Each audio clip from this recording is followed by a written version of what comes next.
Hello friends, আজ বানাচ্ছি soya Manchurian. ফার্স্টে দেখো, আমি আগে থেকে সয়াবিনটা গরম জলে ফুটিয়ে ভালো করে জলটা ঝরিয়ে নিয়েছি। এবার আমি ওর মধ্যে আদা রসুন পেস্ট ও পরিমাণ মতো নুন ও গোলমরিচ গুঁড়ো, টমেটো কেচাপ, সয়া সস ও ভিনিগার দিয়ে আর একটু কর্নফ্লাওয়ার দিয়ে ভালো করে মাখিয়ে নেব। হাত দিয়ে মাখতে পারো বা চামচ দিয়েও মাখতে পারো। দেখো, আমার খুব ভালো মতো মাখানো হয়ে গেছে। এইদিকে নিয়ে নিয়েছি ক্যাপসিকাম কুচি, পেঁয়াজ কুচি, লঙ্কা কুচি, আদাটা গ্রেট করে নিয়েছি ও রসুন কুচি নিয়ে নিয়েছি। আর tomato sauce, chilli sauce, soya sauce ও ভিনিগারও নিয়ে নিয়েছি। এইদিকে আমি তেলটা গরম করতে দিয়ে দিয়েছি।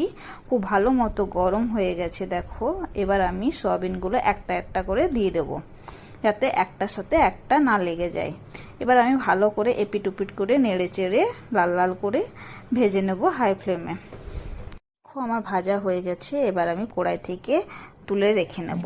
আবার এইদিকে আমি একটা প্যান নিয়ে নিয়েছি। প্যানটা ভালো মতো গরম হয়ে গেলে একটু সাদা তেল দিয়ে দিয়েছি এবং গ্রেট করে রাখা রসুন ও লঙ্কা কুচি দিয়ে একটু নেড়ে চেড়ে কেটে রাখা পেঁয়াজ, ক্যাপসিকাম, আদা দিয়ে দেব। আবারও ভালো করে নেড়ে চেড়ে একটু নুন দিয়ে দেব। তারপর রেডি করে রাখা tomato ketchup, chilli sauce, soya sauce ও ভিনিগার দিয়ে দেব। তারপর হাই ফ্লেমে ভালো মতো নেড়ে চেড়ে নেব।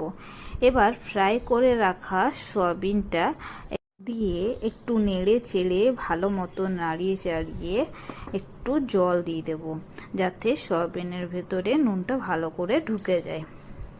তারপর নামানোর আগে গোলমরিচ গুঁড়ো ও চিনি দিয়ে দেবো।